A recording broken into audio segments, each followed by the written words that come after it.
Hello everybody, welcome back to my gaming review. Today I decided to make a video on game console graphics and why graphics do not actually matter when it comes to gaming. So as everybody knows, for a long time it's always been about, powerful graphics and all that stuff. And nowadays we have the PlayStation 5 and the Xbox Series S and X that have like these powerful graphics where they make it look like it's more realistic and stuff like that. But as somebody who has played multiple game systems like PlayStation 2, Atari, the original Nintendo, plus like the N64 and Super Nintendo, you know, graphics, in my opinion, do not actually matter all that much when it comes to playing games. And the reason why they don't matter that much is because what is the main point in playing video games? It's the fun that you get out of a video game. It's the addiction and making you want to keep coming back to play it even more. That is what a good game is. And that is what a lot of retro game systems have, is great, fantastic games that keep you coming back for even more. There's a lot of arcade games, a lot of Atari games, a lot of old school Nintendo games that keep you coming back for more, and they are just super duper fun, amazing games.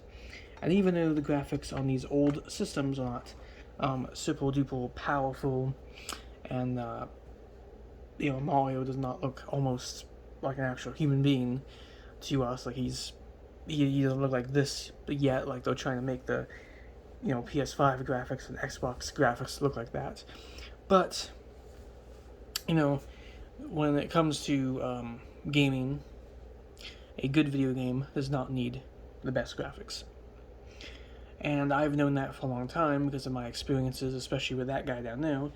This system, there's a lot of really enjoyable, fun games that some people might look at and be like, oh, that doesn't look good, it looks too pixely, the 8-bit, 16-bit, graphics. But 16-bit and 8-bit graphics are actually really amazing graphics, and these old school games have a certain charm to them that new games just don't have, And even the new games, even the new game systems are like, oh, we got 4K, and you can watch movies, and we have these video games coming out that have these awesome graphics, right?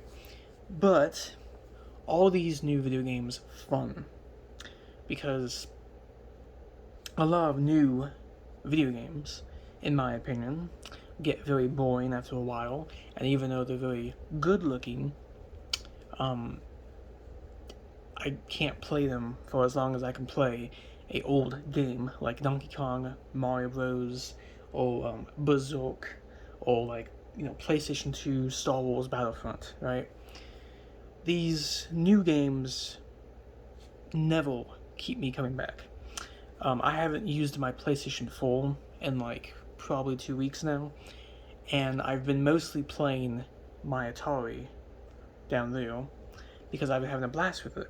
I also played Mario 64 recently, and I had a blast with it.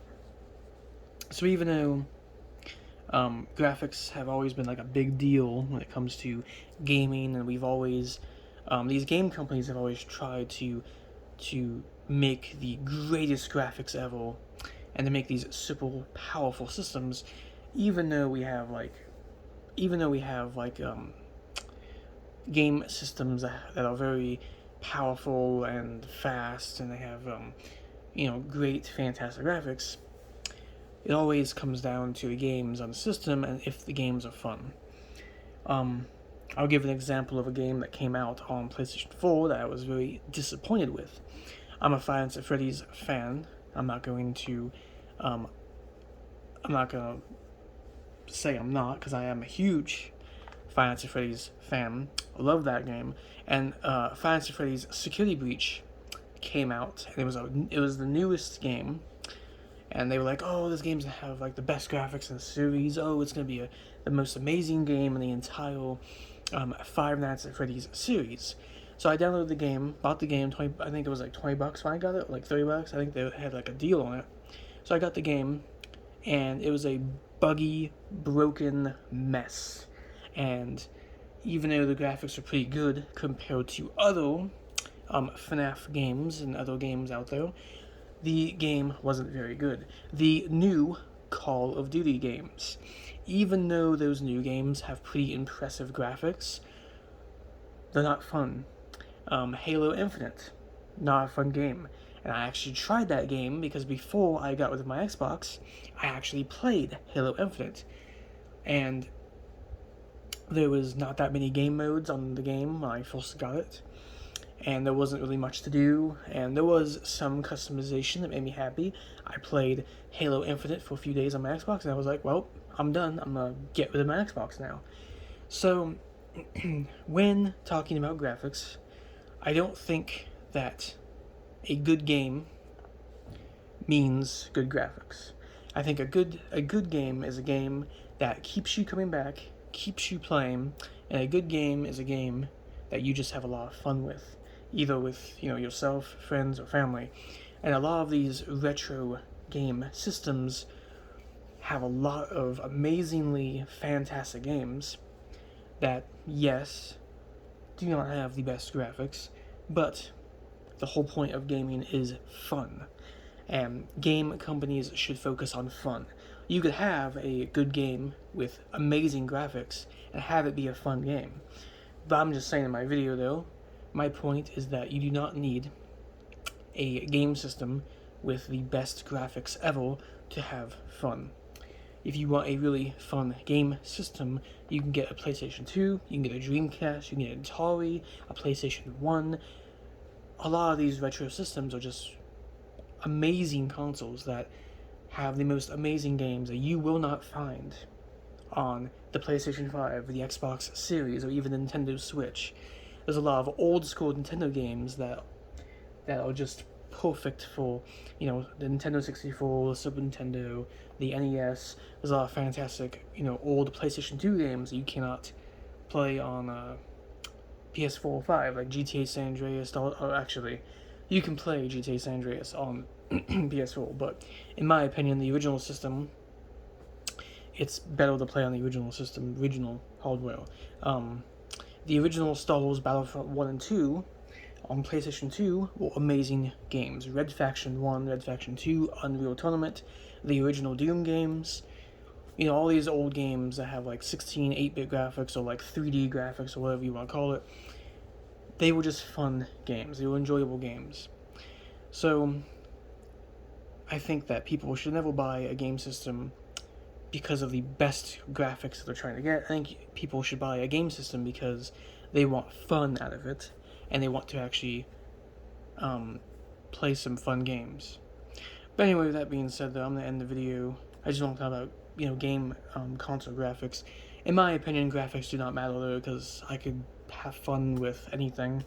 Original Nintendo has a lot of awesome, fun games, and even though it's an 8-bit system, it's awesome.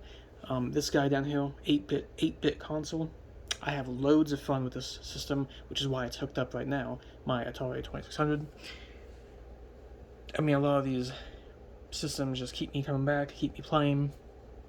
I haven't used my PS4 in like a week or two because I've been enjoying playing Mario Bros. For the Atari and Berserk for the Atari, because I've been trying to collect more Atari stuff. I also just got a new Sega Genesis controller for my Atari system because Sega Genesis controllers actually work for these systems. I got this nice controller, so I'll probably do a review on it on the next video. But anyway, I hope everyone enjoyed the video. Leave a like and subscribe. Tell me what you think about game console graphics. But, tell me if you prefer the best graphics ever, or do you just prefer fun games? For me, I prefer fun games. I don't really care what the graphics look like on a game. I care about the fun, the enjoyment you get out of it, and the addiction that it gives you, because gaming is supposed to be a fun thing. Just because something has good graphics, it might completely suck. And you might have an 8-bit game that plays better than one of these newer games, or at least you get more enjoyment out of it. But anyway, I'm in the video, so hope everyone had a lovely day, and peace.